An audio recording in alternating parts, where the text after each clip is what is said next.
মনে রাখবেন, তিনি আমেরিকা ইন্টারকন্টিনেন্টাল ইউনিভার্সিটি থেকে ইনফরমেশন টেকনোলজিতে মাস্টার্স ডিগ্রি অর্জন করেছেন। তিনি হার্ভার্ডে পড়েছেন। তার ইন্টারনেট মার্কেটিং ও ট্রাফিক নিয়ে বিশেষ দক্ষতা আছে। হ্যাঁ, এসব বিষয়ে তিনি বিশেষজ্ঞ।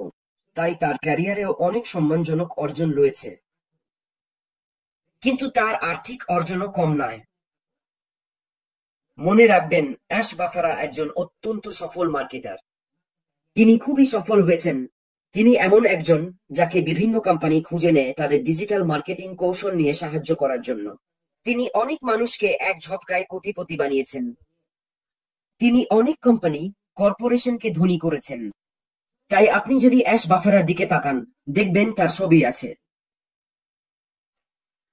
তবে আমার মতে, আপনি যদি অ্যাশ বাফারাকে জিজ্ঞেস করেন সফলতা কি, সফলতাকে কিভাবে সংজ্ঞায়িত করবেন, তিনি বলবেন তার কাছে সফলতা মানে হচ্ছে এটা এক ধরনের পরিপূর্ণতা। মনে রাখবেন, অ্যাশ বাফারার উদ্দেশ্য আমাদের সবাইকে উন্নত করা, এবং তিনি এটি করছেন সেই সিস্টেমের মাধ্যমে যেটি তিনি তৈরি করছেন। অ্যাশ বাফারা এমন একটি সিস্টেম গড়ে তুলতে চান যেখানে আপনি পৃথিবীর যে কোনো প্রান্তে থাকুন না কেন, উত্তর, দক্ষিণ, পূর্ব বা পশ্চিম, আপনার পটভূমি যেমনই হোক, আপনার শিক্ষাগত যোগ্যতা যেমনই হোক, আপনি এই সিস্টেমে আসতে পারবেন। সিস্টেম যা করতে বলবে তা করবেন, আর এই সিস্টেম আপনাকে উচ্চ পর্যায়ের দায়িত্ব পালন করে দেবে।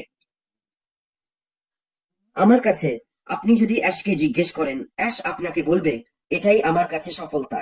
এটাই সেই ব্যক্তিগত তৃপ্তি, সেই আকাঙ্ক্ষা, সেই সেই জিনিস যা তার হৃদয়ে সবসময় ছিল। তিনি সবসময় চেয়েছেন এমন একটি সিস্টেম নিয়ে আসতে যেখানে তিনি প্রত্যেকের হাতে টাকা তুলে দিতে পারেন, যাতে আপনি সেই টাকা নিয়ে অন্য কাউকে সাহায্য করতে পারেন। আমি মনে করি এটাকেই অ্যাশ বাফারা সফলতা বলবেন। আর এতে সময় লাগে। সফলতার পথ অনেক দীর্ঘ, বন্ধুরা। আসল সফলতার পথ সত্যি অনেক দীর্ঘ। আর আমাদের প্রতিষ্ঠাতা অ্যাশ, তিনি খুঁজছেন না কোনো। যদি তিনি দ্রুত কিছু খুঁজতেন, তাহলে তিনি 2 বা 3 বছর আগেই এটি চালু করে দিতেন। তিনি কোনো দ্রুত সমাধান বা এমন কিছু চান না যা আজ আসবে, সবাই টাকা উপার্জন করবে, আর কাল সেটা শেষ হয়ে যাবে।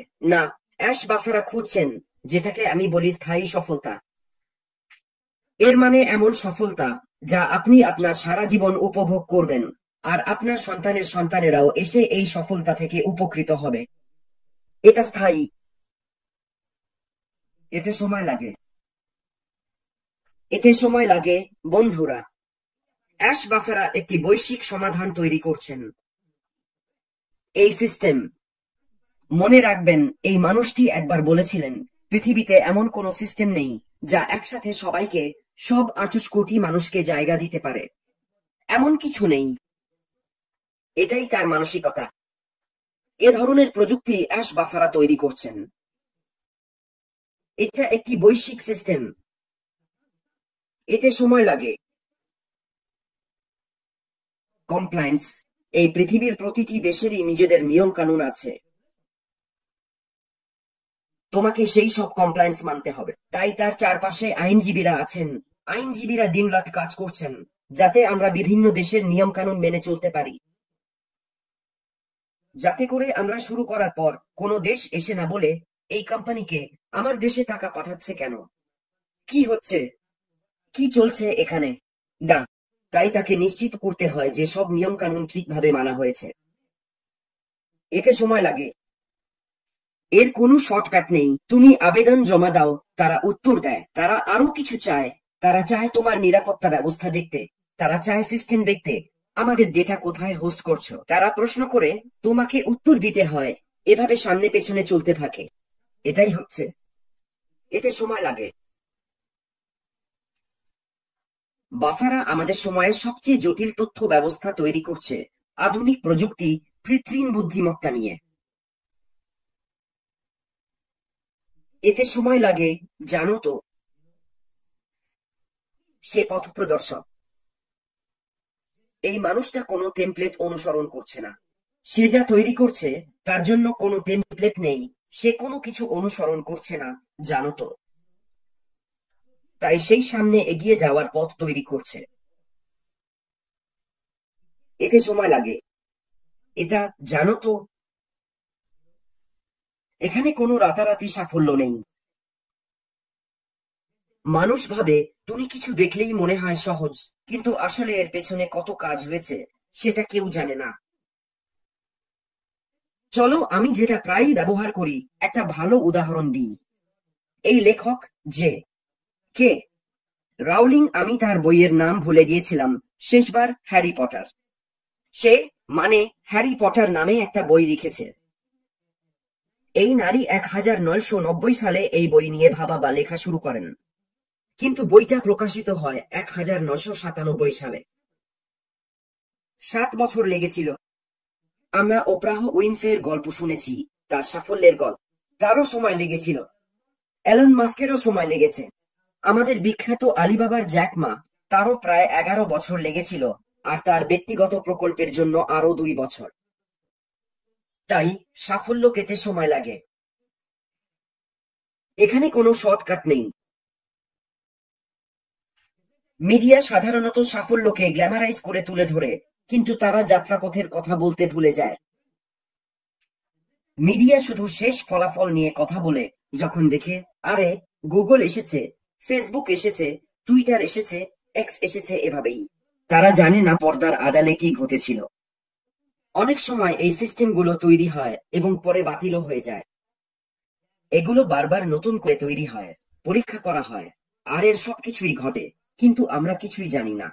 আমরা শুধু তখনই দেখি যখন সেটা ঘটে। এতে সময় লাগে। সাফল্যের পথটা অনেক দীর্ঘ, বন্ধুরা। এটা দীর্ঘ, কিন্তু এতে সময় ও অধ্যবসায় লাগে। বুঝতে পারছো? আমাদের জানা খুব জরুরি যে সাফল্য মানে কঠোর পরিশ্রম আর ধারাবাহিকতা, যেটা আমি আশমুফারেহর কাছ থেকে দেখতে পাই। শৃঙ্খলা, তোমাকে শৃঙ্খলাবদ্ধ হতে হবে এবং ধৈর্য ধরতে হবে। আমরা কি জানি কতবার আশমুফারেহ মিটিং নিয়ে বসেছেন আর তাকে বলা হয়েছে, না না, আপনি এটা করতে পারবেন না, আপনি এটা করতে পারবেন না।